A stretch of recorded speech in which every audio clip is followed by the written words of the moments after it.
आमची गरज आहे दादा, खरंच तुम्ही परत या, आमची विनंती ऐका दादा, तुम्ही परत या. दादाच्या खूप आठवणी आहेत. अतिशय दुःख आमचे सर्व बारामतीकरांना झालेलं आहे, कारण अशी पोकळी कदापि भरून निघणार नाही. सध्या मी बारामतीच्या विद्याप्रतिष्ठानच्या बाहेर उभा आहे आणि काहीच मिनिटांपूर्वी अजित पवार यांना खगनी दिला गेला. अजित पवार अनंतात विलीन झाले. असंख्य कार्यकर्ते आले होते ज्यांनी आपल्या लाडक्या नेत्याला, आपल्या थेट आणि आक्रमक नेत्याला अखेरचा निरोप दिला. खूप लोक बाहेर पडले गेटमधून, काहींना मी थांबवलं. आपण त्यांच्याशी संवाद साधू, काय सध्या त्यांच्या भावना आहेत. अर्थात या सर्व लोकांसाठी घरची व्यक्ती गेलेली आहे आणि मनात खूप दुःख दाटलेलं असणार आहे. आजी, मी हवेली तालुक्याच्या माजी सभापती. 2007ला मला दादांनी सभापती पद दिलं होतं. दादा म्हणजे एक खूप मोठा आमच्या महाराष्ट्राची हानी झालेली आहे. दादा माझ्या काळामध्ये दादा ऊर्जा मंत्री होते आणि माझ्या नरे गावातली सतत लाईट जायची. मी सभापती झाल्यावरती एकच पत्र दादाला दिलं आणि त्या पत्रावरती 5.5 कोटीचं सबस्टेशन दादाने 1 महिन्यामध्ये माझ्या गावात दिलं. अशी लाईटीचा लगलकाट गावामध्ये झाला. पहिल्यांदा काम मी ते केलं. आणि दादा जर सर्किट हाऊसला जर सकाळचे असले 6 वाजता तर मी पण त्याच वेळेस तिथं असायचे. आणि नेहमी मी 2.5 वर्षाचा काळ माझा होता, पण दादांनी मला 6 महिने अजून तुम्ही भूमकरताय करा असं भर सभेमध्ये सांगितलं. दादाच्या खूप आठवणी आहेत. 3 आठवड्यापूर्वी माझ्या गावामध्ये प्रचाराला महानगरपालिकेचे आले होते आणि गाडीत चढताना मला हाताला धरलं, भूमकरताई असा हात दिला. ती एक आठवण माझ्या सारखी मनामध्ये राहून जाते. दादाचं काल कळल्याच्या नंतर दादा वाटलं होतं का तुम्हाला की असं होईल कधी स्वप्नात नव्हतं वाटलं. उलट आता आम्ही हा दिवस पाहायची वेळ आली आहे. हा दिवस पाहायची पण वेळ आली आणि दादाला आम्ही आता जरी महानगरपालिकेत दादांचं आमचा नाही हे झालं तरी आता जिल्हा परिषदला आम्ही ऊर्जेनं दादांबरोबर काम करणार होतो आणि सगळी स्वप्न. अजित पवारांना मतं मिळू न मिळू अजित पवारांवरती प्रेम करणारी मंडळी कमी होत नाहीत. अजित पवारांना मतं मिळू न मिळू पालिकेत जे काही झालं महानगरपालिकेत, पण अजित पवारांवरती प्रेम करणारी लोक कमी होत नाहीत. नाही ही मतं मिळली, सगळं मिळेलं आहे, पण मी ते पुढचं काही तुम्हाला सांगत नाही. आमची तिथं त्या ठिकाणी 50 सीटं आलीच असती दोन्ही पण आता मिळून. मला सांगा, अजित पवार त्यांची एक ओळख अशी होती की एका झटक्यात काम करायचं, पण एका पण झटकाच देऊन दादा गेले ना. दादांचं काम असं होतं, जरी रागाने बोलले तरी थोड्याच वेळात प्रेमाने पण बोलायचे, माणसांचा राग व्यक्त करायचे आणि दादा शब्द दिलेले पाळायचे. आम्हाला दादा हवे होते, पण सगळ्या कार्यकर्त्यांनी दादांच्या मागे त्यांच्या मुलावर प्रेम करावं, त्यांच्या मुलांना पुढे घेऊन चालावं आणि दादांचं कार्य चालू ठेवावं ही मी पांडुरंगाच्या चरणी एवढी प्रार्थना करते.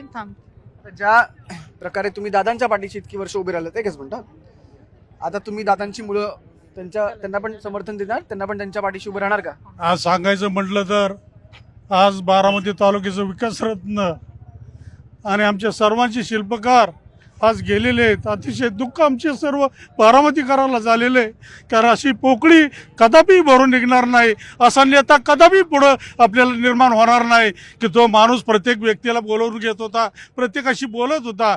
ताईंनी आता सांगितलं सभापती केलं, मी एक त्यातलाच आहे. मी एक अल्पसंख्याकमधला माणूस आहे की माझी 8च घरं आहेत या बारामती तालुक्यात, तरी दादांनी मला सभापती केलं होतं, मला संजय गांधीचं अध्यक्ष केलं होतं, मला पक्षाचं कार्याध्यक्ष 13 वर्ष ठेवलेलं आहे की एवढं मोठं महान नेत्यांनी मला एवढं काम दिलं. आणि कालचं सांगायचं म्हटलं तर कालच्या सगळ्या सभेचं नियोजन मी केलेलं होतं आणि त्या सभेच्या नियोजनाचा 8:37 मला त्यांचे PA शिवसाहेब आपले सुनील कुमार मुसळे यांचा फोन आला की अध्यक्ष की तुम्ही हे परवानग्या काढल्यात का, की तुम्ही हे सगळी व्यवस्था केली का?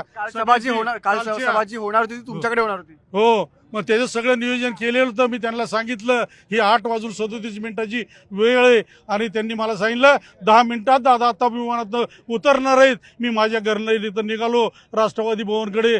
तेवढ्यात रस्त्यात मला माहिती मिळाली की असं असं झालंय. माझा विश्वास बसला नाही. माझ्या तालुक्याचे अध्यक्ष संभाजी होळकर त्यांना मी फोन केला, त्यांना मी विचारलं तर नाना काय झालंय, मला आता माहिती मिळाली. नाना म्हणाले काका आपला बाप गेलेला आहे, आपल्याला वाली राहिला असा नेता कदापि मिळणार नाही. आम्ही दादाच्या नंतर त्याच्या मुलाबरोबर काम नक्कीच करू, परंतु दादासारखा असा नेता महाराष्ट्राला कधी मिळणार नाही. बारामतीला तर मिळणारच नाही, पण महाराष्ट्राला सुद्धा मिळणार नाही की असला नेता या ठिकाणी जन्माला आला. हे आमचं भाग्य होतं, परंतु त्या माणसाचं एक दुर्दैव म्हणावं लागेल. ते विमान अपघातात असलं होणं चुकीचं आहे. माझ्याकडे सगळे डॉक्युमेंट आहे, कालचं सगळं घडलेलं चित्र आहे माझजवळ, कारण माझी लोक तिथं पोचली होती लगेच क्षणात. काय पाहिलं काय सर्व डोळे कसं स्फोट झालेला होता, डेड बॉडी कशा पडलेल्या होत्या, त्या कशा उचलल्या, कशा गाडीत टाकल्या, प्रत्येक ठिकाणी सर्वात पहिलं दादांना उचललं आणि बारामती हॉस्पिटलला आणण्याचं काम आमच्या कार्यकर्त्यांनी केलं होतं. त्यात आमचे बरेचसे कार्यकर्ते होते. संभाजी होळकर त्या ठिकाणी अग्रगण्य पुढं होते आणि ते आत्तासुद्धा इथं मंचावर होते. तिथं ज्या ठिकाणी आपलं अंत्यविधी चालला होता त्या ठिकाणी सचिन शेठ, आपले नगराध्यक्ष संभाजी होळकर, ती दोघं वर होती. ती दोघं सर्व काम करणारी माणसं आहेत आणि मीही त्यांच्याबरोबर काम करणार आहे. की वाईट वाटतंय की कालच्या सभा, आजच्या सुद्धा सभेची परवानगी मला घ्यायला सांगितल्या होत्या आणि तीही करत असताना सभेचं ती वाईट एकंदरीत काम झालेलं आहे. तुमच्याकडे, सभेचं सगळं काम करते यांच्याकडे होतं आणि ही सभा अजितदादा यांचं निधन झालं. आपल्या सभेत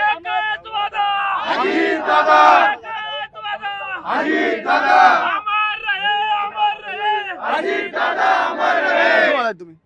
मी पुण्यावरून आलेली आहे. पुणे महानगरपालिका नगरसेविका म्हणून दादांनी मला संधी दिली. ट्री अथॉरिटी मेंबर म्हणून काम केलं. ज्या दिवशी ट्री अथॉरिटी मेंबर म्हणून सदस्य म्हणून झाले, सकाळी दादांनी बोलवलं, शिल्पाताई पुणे शहरातलं वृक्ष प्राधिकरणाची संपूर्ण जबाबदारी तुमच्याकडे असेल.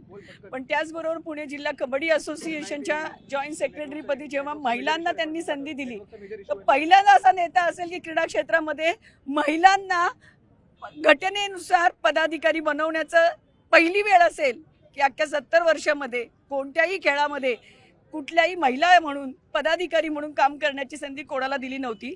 त्याचबरोबर या क्रीडा क्षेत्रामध्ये आज जे 126 खेळाडू थेट नियुक्ती म्हणून महाराष्ट्र शासनामध्ये लागलेले आहेत, फक्त आदरणीय दादांच्या माध्यमातून झालेलं आहे.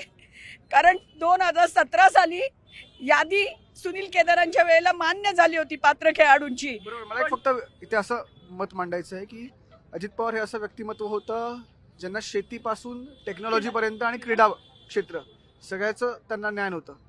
सगळ्यात महत्त्वाचं महाराष्ट्र ऑलिम्पिक असोसिएशन असेल, महाराष्ट्र कबड्डी असोसिएशन असेल, पुणे जिल्हा कबड्डी असोसिएशन आहे, पुणे खो खो असोसिएशन असेल, आता स्वदेशी खेळाबरोबरच इतर सर्व खेळातल्या लोकांचं नियोजन, त्या खेळाडूंची पूर्ण क्षमतेने त्यांना सहकार्य करणं. आज महाराष्ट्र एकमेव असं राज्य असेल की खेळाडूंचा विचार करणारा जो नेता होता तो आज आपण पवार होते गमावलेला आणि आहे. आपण आज ते नेते गमावलेत.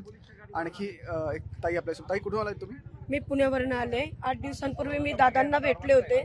जिल्हा परिषदच्या सगळ्या निवडणुका झाल्या की ताई आपण परत एकदा बसूया, पुढच्या कामाचं नियोजन करूया. आणि आज फक्त एवढंच सांगेल की महाराष्ट्रातल्या बहिणींचा लाडका भाऊ गेलाय आणि याचं भयंकर दुःख आहे आणि बहिणी क्षणाक्षणाला दादांची खूप आठवण काढतील. मी भेट तुमची होणार होती, पण असं कधी वाटलं होतं की इथे ती असं कसं वाटेल भाऊ मला, कारण दादा इतके हसरे आणि वहिनी पण इतक्या हसऱ्या याच्याने भेटल्या होत्या की वाटलंच नाही की हा दिवस 8 दिवसांनी येईल म्हणून. अजितदादांचं एक हे होतं की अजितदादा नेहमी हसायचे आणि किती रागावले तरी, काय अनुभव आहे का तुमचे, किती रागावले तरी प्रेमाने बोलायचे? नाही, मला असा कधीच अनुभव आला नाही, कारण ताईंनी माझा म्हणतो अजितदादा कार्यकर्त्यांना रागवायचे पण तितकंच ते निर्मळ होते, तितकंच ते प्रेमाने आणि आपुलकीने सुद्धा बोलायचे कार्यकर्त्यांनी. हो बोलायचे, फक्त जिथे चुकायचं तिथे दादा कडक शब्दामध्ये त्याची खबर घेत होते, एवढं मात्र मी सांगेल. पण दादांसारखा प्रेमळ भाऊ गेला याचं खूप दुःख आहे. कशी आठवण आहे का कधी खबर घेतली होती? नाहीये, शिल्पाताईंची आहे. तुमची सांगा. सगळ्यात महत्त्वाचं म्हणजे आता पुणे महानगरपालिकेच्या नियोजनासाठी पुणे शहराकडनं नियोजन सह समूहप्रमुख म्हणून मी काम करत होते. दादांचा दौरा आखणं, दादांची रॅली आखणं, दादांसाठी सभागृह जे आहेत त्या सभागृहामध्ये कशा पद्धतीचं नियोजन पाहिजे, नीट नेटकापणा पाहिजे, मिनिट टू मिनिट प्रत्येकाचा प्रोग्राम कसा तयार व्हायला पाहिजे. सुनेत्राताईंचा सहभाग आम्हाला नोंदवून घ्यायचा होता, पण सुनेत्राताईंची जेव्हा वेळ मिळाली त्यावेळेला आम्ही जे मीटिंगचे पॉईंट दिले होते, मी दुर्दैवाने आज इथे घोषित करते की मला बोलताना खूप अवघड पडतंय की दादांबरोबर जेवण्याची संधी ज्या वेळेला मला मिळाली ते पहिल्यांदा त्यांना माहीत पडलं की मी नॉनव्हेज खात नाही. तर स्वतःहून हातातनं गुळपोळी सकट, अरे तूप घेतल्याशिवाय खायची नसते रे, एवढं सुद्धा बारीक लक्ष एखाद्या कार्यकर्तीवर, जिनी सकाळपासून आपल्या बंगल्यावर काम करते, ती जेवली नसेल, ही सुद्धा आठवण दादांनी ठेवून बोलवून त्यांच्या सोबत बसून जेवायला दिलं.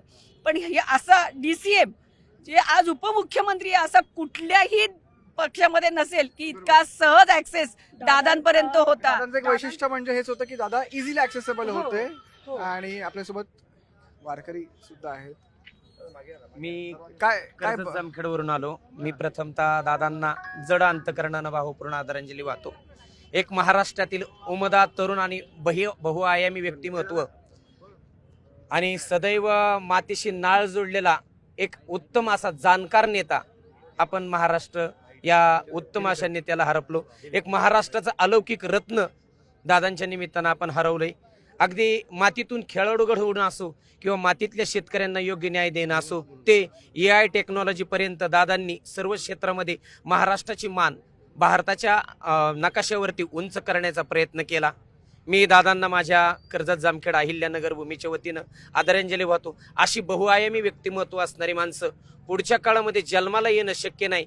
तरी मी नम्रतेची प्रार्थना या सरकार मायबापला करतो की आम्हाला दादांच्या जाण्यानं नक्कीच यंत्रणेवरती शंका येते या, तरी एक निष्कलंकपणे निपक्षपातीपणे दादांच्या या विमान दुर्घटनेची चौकशी व्हावी आणि आम्हा महाराष्ट्र मायबाप जनतेला योग्य तो न्याय मिळावा. आज दादांचं जाणं म्हणजे आमच्या घरातील व्यक्ती जाण्यानं जेवढा चुरका लागत नाही असा आमच्या या महाराष्ट्राचा पोशिंदा गेल्यानं आम्हाला सकल महाराष्ट्रातील प्रत्येक बांधवांना दुःख होतंय. मी माझ्या वारकरी संप्रदायाच्या वतीनं दादांना जड अंतकरणानं भावपूर्ण आदरांजली वाहतो. जैसे साचा आणि मवाळ, मितुले आणि रसाळ शब्द जैसे कल्लोळामृताचे, मुख्य अमृताची वाणी, देह देवाचे कारण. अगदी अमृतवाणीने या समाजाला अगदी दम देऊन, आपल्या घरातल्या माणसानं जसं दमदाटी देऊन आपल्याला शहाणं करावं अशा पद्धतीनं दादांचं बोलणं होतं. पण प्रत्येक बोलण्यातून जनमानसांचं हित होतं. असा हिताचा जाणकार नेता गेला, याचं खूप दुःख आहे.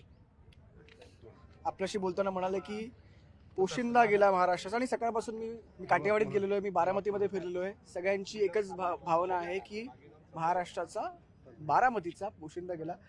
ताई रडतायत. खरंच आम्हाला म्हणजे आम्ही आता 30 वर्ष झालं बारामतीत राहतोय. ज्यावेळेस आम्ही आमचं गाव सोडून इथं आलो त्यावेळेस सगळं मारहाण होतं आणि आता एवढं हे झालंय म्हणजे बारामतीचा खरंच दादांनी स्वर्ग केला आणि हाच स्वर्ग सोडून दादा गेलेत. त्याचं खूपच दुःख सगळ्यांना वाटतंय आणि आज मी खरं तर सगळ्या लाडक्या बहिणींच्या वतीनं दादांसाठी राखी घेऊन आली होते, पण मला तिथपर्यंत पोचता आलं नाही. तुमचे खूप खूप आभार की माझ्या भावना तरी कमीत कमी दादांना पोचाव्यात. की आपला सक्का भाऊ रक्षाबंधनला किंवा दिवाळीलाच ओवाळणी वर्षातून 2दा बहिणींना देतो, पण ह्या गरीब जनतेच्या माता माऊलींना दादांनी जर महिन्याला ओवाळणी ठेवून त्यांचं खरंच त्यांना म्हणजे तुम्ही एकट्या नाही असाच त्यांना साथ प्रत्येक महिन्याला. आणि ज्यावेळेस त्यांच्या लाडक्या बहिणींच्या हातात ते पैसे पडतील ना त्यावेळेस खरंच दादांची म्हणजे आपल्याला खूप आठवण येणार आहे. दादा खरंच तुम्ही आमच्यात हवे होता, पण आता तुम्हाला निरोप द्यायला खरंच खूप अंतकरण जड झालंय. दादा तुम्ही खरंच परत या, तुम्हाला आमची गरज आहे. दादा खरंच तुम्ही परत या, आमची विनंती ऐका दादा, तुम्ही परत या.